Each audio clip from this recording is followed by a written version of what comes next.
Día importante. Ustedes se imaginan que hoy es un día importantísimo porque hoy es un día de locura. Vamos a hablar de esa cosa que llaman demencia. Pero para mí es un día bien agradable porque nos recuerda, estamos aquí todos reunidos y nos recuerda que cuando hicimos nuestro primer live, hace un buen rato atrás, quien nos hizo la primera presentación de esto fue la doctora Zulema Sendón, nuestra invitada de hoy, y nos llena de mucho placer poder decir esto, ¿no? Y era algo muy diferente. Uno decía, gracias por estar hoy aquí en nuestro FC Piso Pharma. No, ahora no. Nos dejamos de eso y hemos cambiado todo, hasta los formatos, hasta las tazas, hasta la forma. Ya no estamos divididos y todo. Hemos avanzado bastante y nos da muchísimo placer que hoy, en esta renovación, en esta nueva forma de expresar lo que queremos hablar con ustedes, salud, lo hagamos con nuestra primera invitada, la doctora Zulema Sendón. Gracias, Zulema, por estar. Tremenda presentación, muy amable. Yo también me acuerdo y dije, bueno, estoy repitiendo, qué bueno. Sí, no, y repetirá muchas veces más. Sí, me acuerdo en esa oportunidad quedamos en que íbamos a hablar, la próxima hubiera, ¿cómo es? Depresión, creo que habíamos pautado, ¿no? Sí, pero bueno, este es un tema muy interesante y le doy, muchas gracias por esta invitación a FC Pharma y a todos ustedes que están conectados y escuchando esto, y esperemos que esto les dé un poquito de luz en este tema que es tan actual y que, como quien dice, para viejos vamos todos, y hay que saber cómo podemos enfrentarnos, a qué nos podemos enfrentar. Sí. Bueno, maravilloso. Entonces, hoy vamos a hablar de una patología, de una enfermedad que hablábamos en el almuerzo, Zulema y yo, que a veces uno no sabe, uno como ser humano, no como médico, sino como una persona de a pie, a veces no sabe cómo diagnosticarlo, porque a veces uno agarra y dice, bueno, es una enfermedad de personas de edad, y muchas veces dice, bueno, es que el viejo es así, y uno no se está dando cuenta de que está dando unos cambios, simplemente lo achaca a la edad. Otras veces es cuestiones de la personalidad del ser humano, y en ese momento uno no se da cuenta de esos cambios. Pero a veces es la enfermedad que empieza a instaurarse y empieza a andar paulatinamente. Yo no voy a hablar de la enfermedad, quien va a hablar de la enfermedad es Zulema, y hoy vamos a hablar de demencia, que no es lo mismo que locura.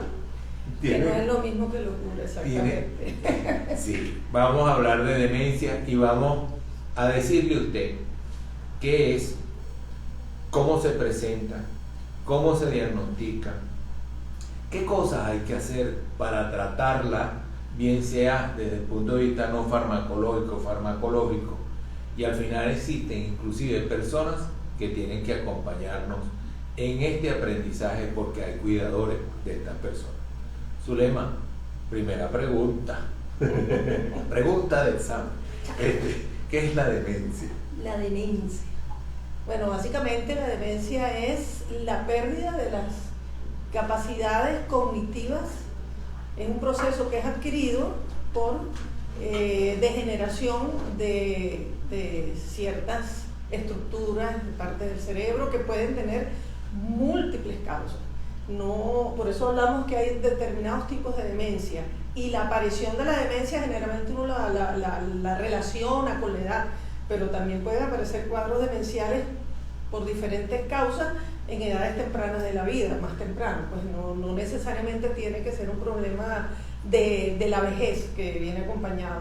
Acuérdense que el cerebro tiene un proceso de envejecimiento normal que podríamos llamar primario, en donde está como ya determinado biológicamente, ya tú sabes más o menos hasta cuándo llega, pero hay otro que tiene que ver este deterioro secundario por otras causas, enfermedades, infecciones, traumatismos, etcétera, ¿no? Entonces lo que hay que determinar, es importante qué tipo de demencia es para poder acercarnos a un diagnóstico, para que este diagnóstico nos permita acercarnos a un tratamiento que sea mejor y personalizado de acuerdo al tipo de demencia que se está manejando. Fíjate que tú has puesto de que, bueno, ya primero, las primeras cosas que vamos teniendo, no necesariamente tiene que ser de una persona de edad, puede verse en personas de más temprana edad, y de alguna manera depende, tiene muchas causas. ¿Se puede clasificar? Sí, claro. ¿Tiene clasificación? Bueno, sí, yo creo que la más grandota y la más fácil es aquellas que son degenerativas y no degenerativas. En las degenerativas ahí entra el famoso Alzheimer, entra, por ejemplo, la frontotemporal, la demencia por Huntington, por cuerpo de Lewy, dije Parkinson, sí, Parkinson. No, Parkinson no la había nombrado. Ok, Parkinson. Y en las no degenerativas, entonces pudiéramos hablar, por ejemplo, las vasculares, okay. Por traumas, por intoxicación, causas metabólicas, etc. Ok, fíjense entonces que hay algo degenerativo y no degenerativo. Ajá.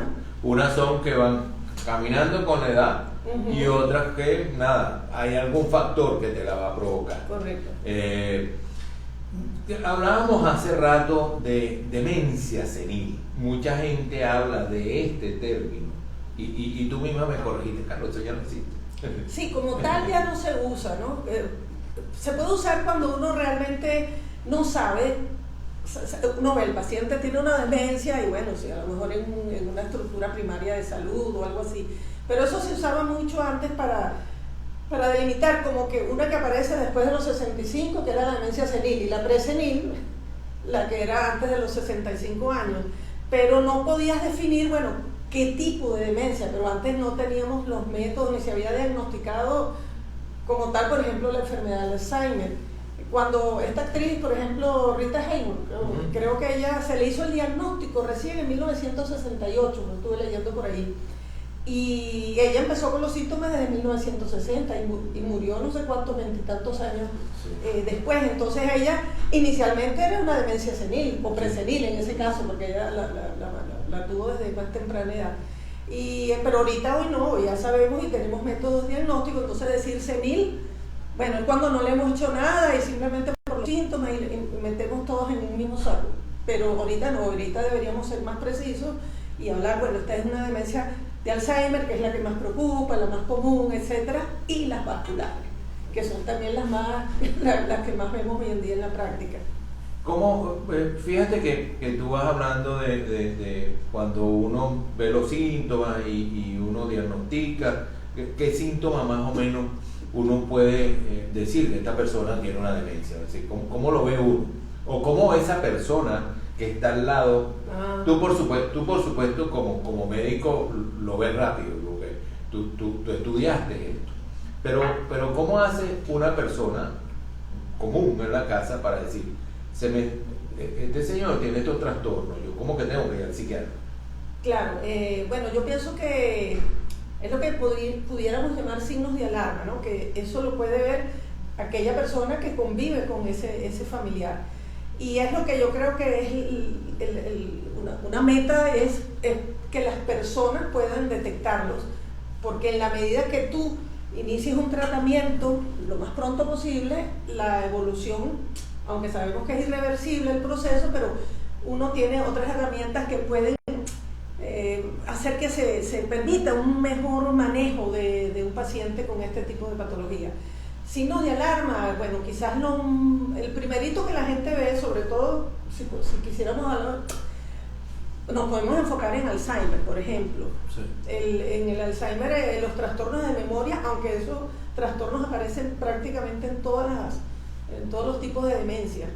Pero vamos a hablar que, bueno, cuando una persona está con problemas de dejé una cosa por aquí, o no me acuerdo dónde puse eso, empiezas empieza la persona a que tú le explicas algo y como que no lo entiende bien y se lo tienes que repetir, le cuesta a veces formular sus oraciones para decir lo que siente, a veces no entiende ni siquiera lo que la persona dice, o lo que le dice no lo entiende, empieza a tener problemas para planificar cosas de su vida, hacer sus trabajos habituales, sus rutinas habituales, empieza a tener problemas con el manejo del dinero, o empieza a tener que se me perdió algo y no lo encuentro, tú me lo quitaste. Claro, estos son cosas de principio que se van intensificando y se van adicionando también otras cosas, como puede haber agitación, puede haber delirios, alucinaciones, problemas de conducta severos, agresividad, les cambia el humor, el carácter, pueden trastornarse personas como que no tienen mucha motivación, sí, apáticos, que hay que diferenciarlo, que no esté también deprimido, que es otra de las cosas que les ocurre. Llega un momento que no pueden hasta sus rutinas diarias, aseo, problemas para sus movimientos, inclusive para tragar, para comer les cuesta. Y bueno, hasta que llega, todo esto se va magnificando, incrementando con más frecuencia, más intensidad, y llegará el momento en que es completa y 100% prácticamente dependiente de la persona que al final va a tener que encargarse, un cuidador o algo así, ¿no? Ya vamos a hablar de esa persona, porque esa persona tiene una vital importancia en este ser humano, porque cuando la persona se deteriora mucho, el cuidador es eso, es cuidador, porque hay que cuidar a esa persona. ¿Existe algún tipo de método, aparato? Yo estoy haciendo preguntas como que si estuviera de aquel lado. Así es, mejor. Sí, técnicas, aparatos, formularios, tantas cosas que puede ser para yo poder rellenarlo y decir esta persona tiene Alzheimer. O simplemente tengo que tener yo en mi mente ese montón de cosas pendientes para poder decir está mal fulanito, o está mal el abuelo, o está mal, no sé, el familiar, la persona que convive conmigo, ¿no? Claro, bueno, a Dios gracias, tenemos recursos ahorita diagnósticos que nos ayudan muchísimo, ¿no? El primero, bueno, es el diagnóstico clínico, que es la herramienta inicial que todos los médicos tenemos, y bueno, con la historia, la anamnesis, pues en general, antecedentes personales, familiares, etcétera. Pero después de que ya tú tienes esto armado en la cabeza, tú tienes que ver qué puedes hacer para corroborar todo esto, y bueno, podemos hacer exámenes de laboratorio, porque tenemos que pensar que un cuadro demencial, hasta ahora tenemos que descartar todo, o decir, bueno, tiene este componente, pero también este y este, entonces hay que hacer exámenes de laboratorio, hay que ver cómo está todo sus electrolitos, su hemoglobina, etcétera, ¿no? Y después que tú tienes armado eso, tú dices, bueno, vamos a hacer estudios, un poquito que son más costosos, obviamente. Puedes hacer un electroencefalograma, puedes hacer estudios de imágenes. Por ejemplo, en los estudios de imágenes uno ve ciertas características que son, por ejemplo, en el caso del Alzheimer, tú lo puedes determinar cuando tú ves ¿cómo se llama? Los ovillos, ¿ok? Cuando ves las marañas, pues, y cuando ves, por ejemplo, las placas de amiloide, o ves las vacuolas, entonces ya tú dices, caramba, aquí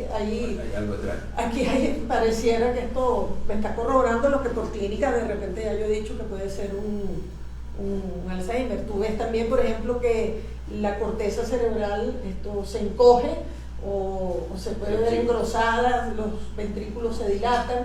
Entonces tú vas sumando entre todos estos exámenes y las tomografías o las resonancias, entonces ya tú llegas a un diagnóstico para tú entonces establecer cuál es el mejor tratamiento con el que el paciente se puede beneficiar.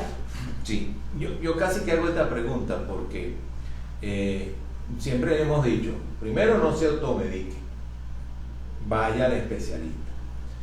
En este caso, automedicarse es bien difícil porque son formas del comportamiento de la persona, y muchas veces uno no es como tengo un dolor y me tomo un analgésico, o tengo una infección y me tomo un antibiótico, o tengo, no sé, una alergia y me tomo un antialérgico. En este caso yo no sé qué tomar, si algún producto de estos que utilizan los neurólogos o los psiquiatras, que si un antidepresivo o un ansiolítico o un hipnótico, porque como persona, primero, no me debo nunca automedicar, y segundo, yo tengo que ir al especialista que me diga que ninguna de esas cosas me va a servir. Lo que me va a servir es el producto que este médico le dé cuando diagnostica, y eso lo puede hacer es un psiquiatra.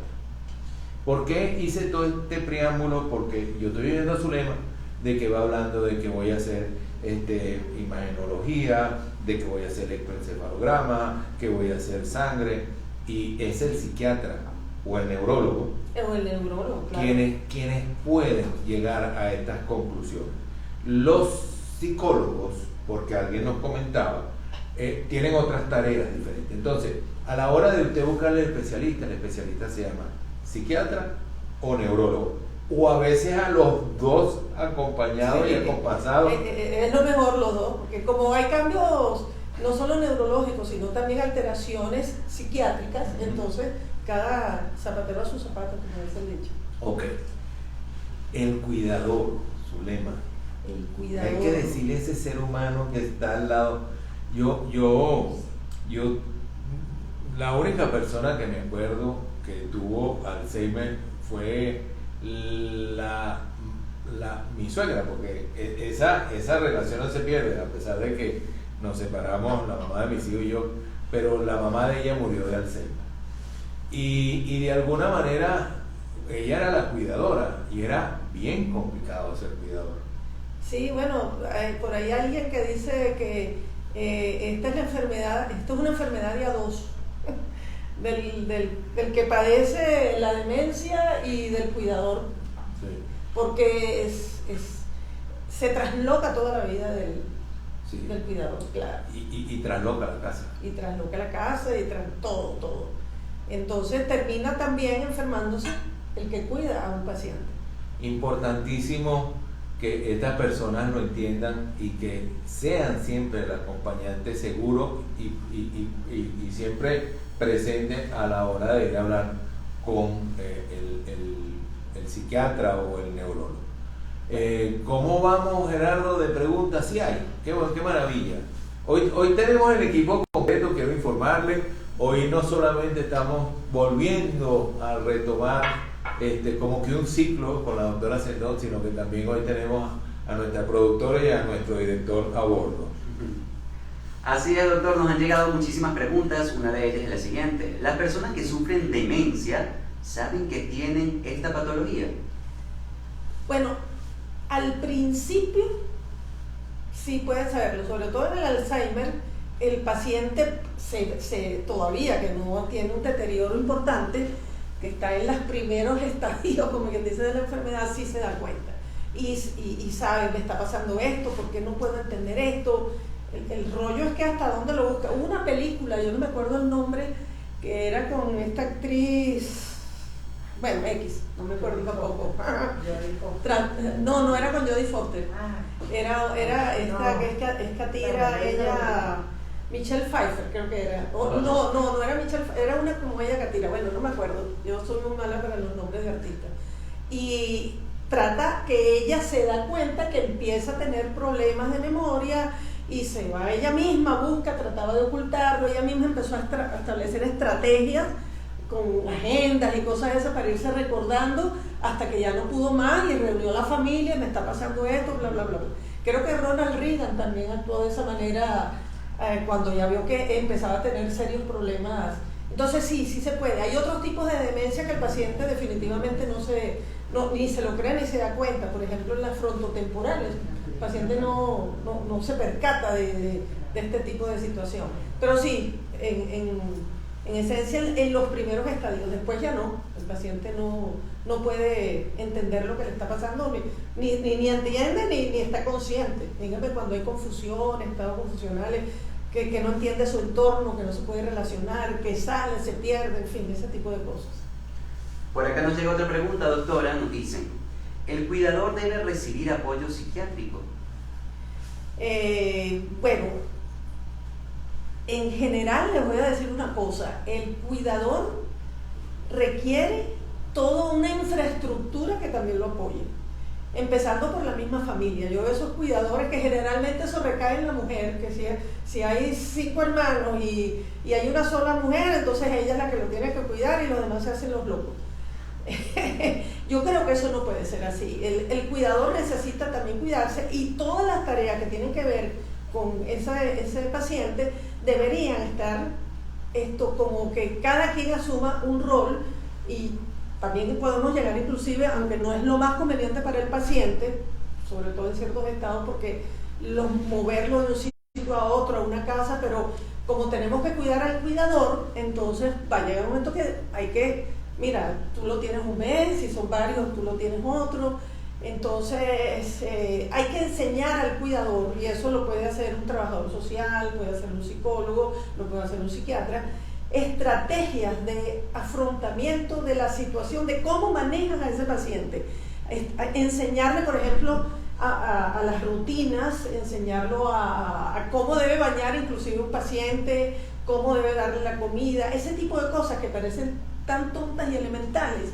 Si no lo haces adecuadamente y buscando que sea a tu favor, ¿qué haces cuando el paciente se pone agresivo o agitado? Que tú no sepas cómo manejarlo. Eso tiene que recibir un entrenamiento del cuidador en eso y en todos los aspectos. Y recibir también la ayuda para que entienda cuando ya no puede más. El paciente ya se le escapa de las manos y necesitas otro tipo de cuidado, quizás con otro tipo de cuidadores si lo tienes en tu casa. O, bueno, en Venezuela, porque aquí estamos todavía en pañales en eso, tendrás que llevarlo a una institución en donde lo puedan atender y tú prestarle ciertos apoyos. Pero el cuidador que, por ejemplo, se enferma también, porque entonces se pone de mal humor, le da ansiedad, se puede deprimir, todo eso, entonces a lo mejor vamos a tener inclusive que medicar a ese paciente, porque a veces ni duerme. Uno de los trastornos que tienen los pacientes con demencia en Alzheimer es muy típico, es la inversión del sueño del paciente. Entonces tienes que enseñarle cómo manejar a ese paciente para que realmente duerma de noche, hacer lo posible, y no de día.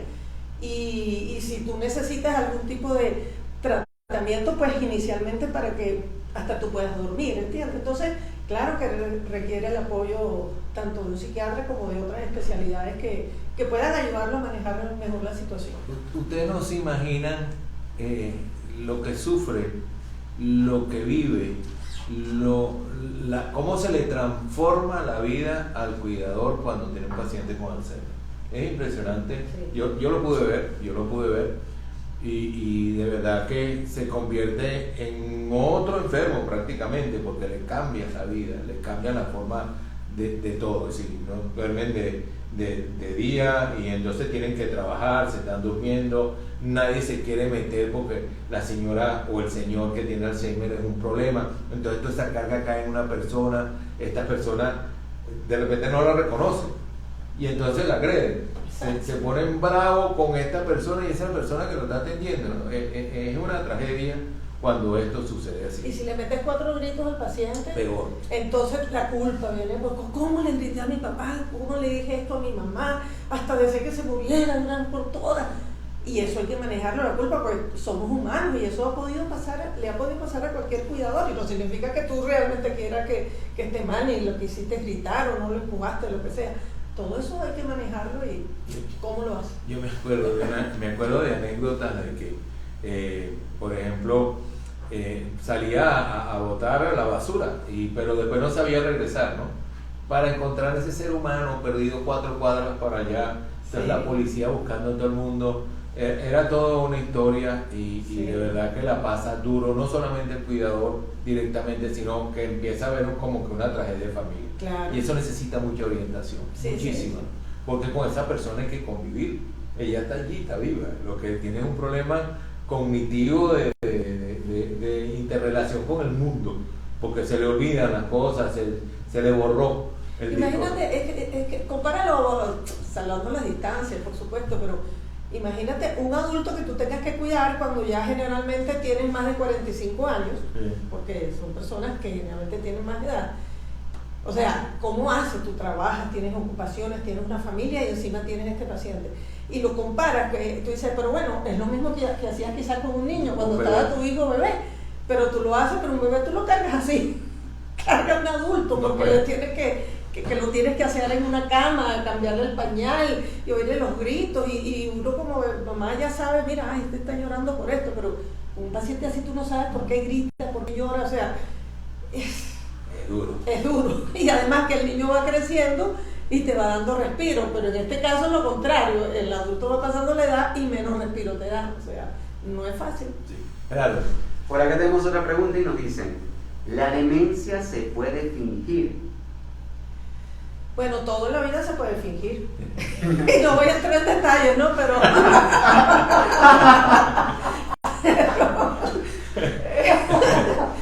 Pero claro, pues, pero tiene que ser una persona que sepa bastante, esté bien entrenado y pudiera fingir. Tiene que ser muy buen actor. Muy buen actor. Además, de hecho, hay patologías, los trastornos fácticos y ficticios que hay que saber.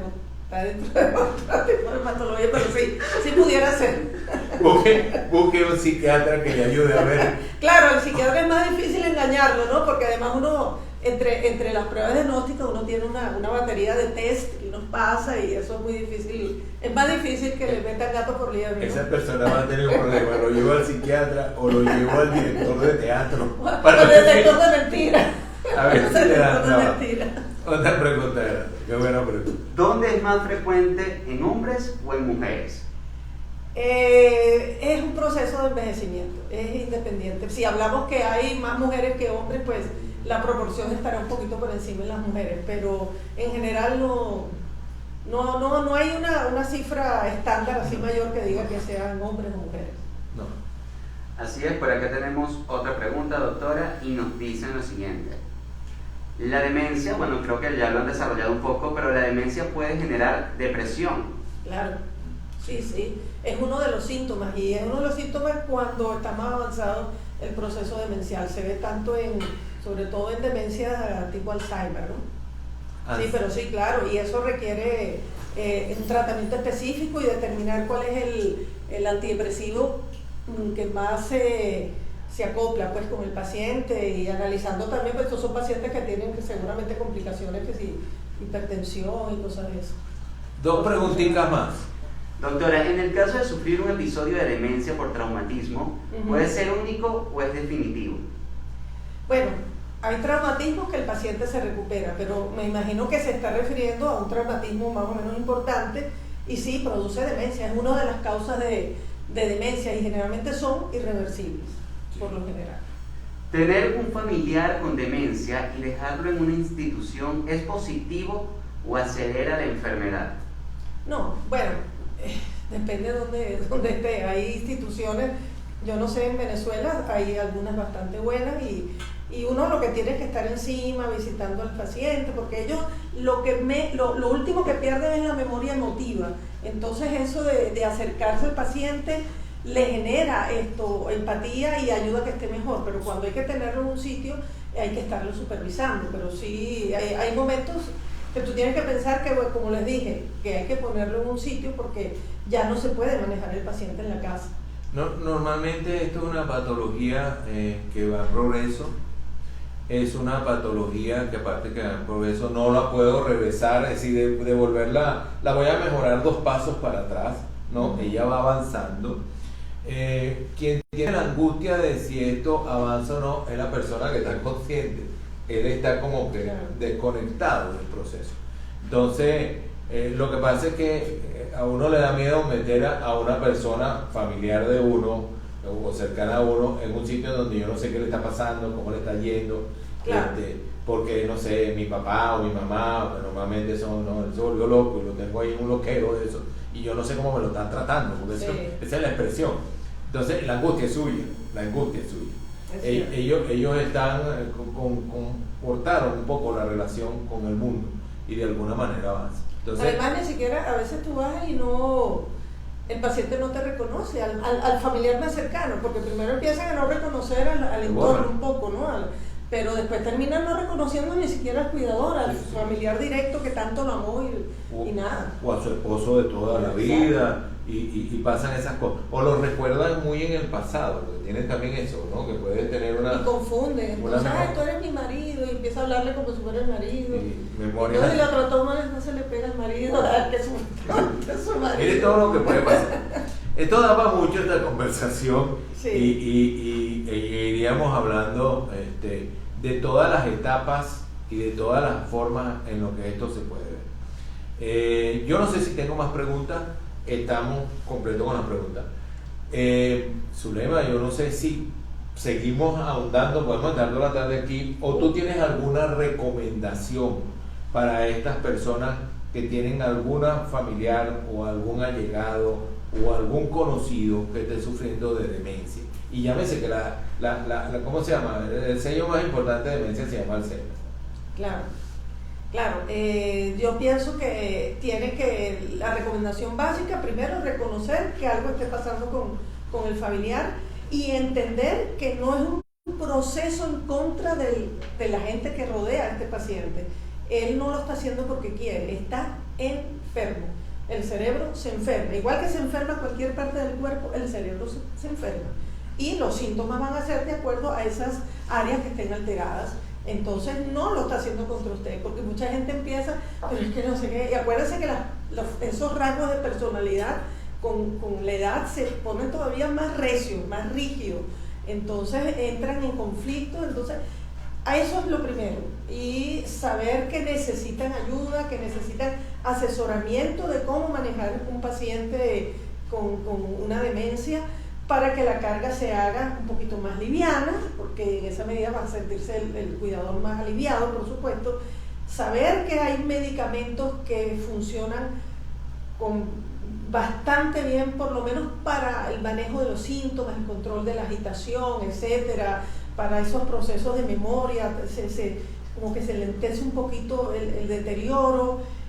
Saber hasta dónde, cuándo yo debo dejar al familiar solo, cuándo no, qué tareas le puedo permitir. Entonces tenemos bastantes medicamentos, usamos la memantina, usamos por ejemplo el donepezil o ribastalmina, hay vitaminas que hay que tomar, antioxidantes, o sea, hay recursos.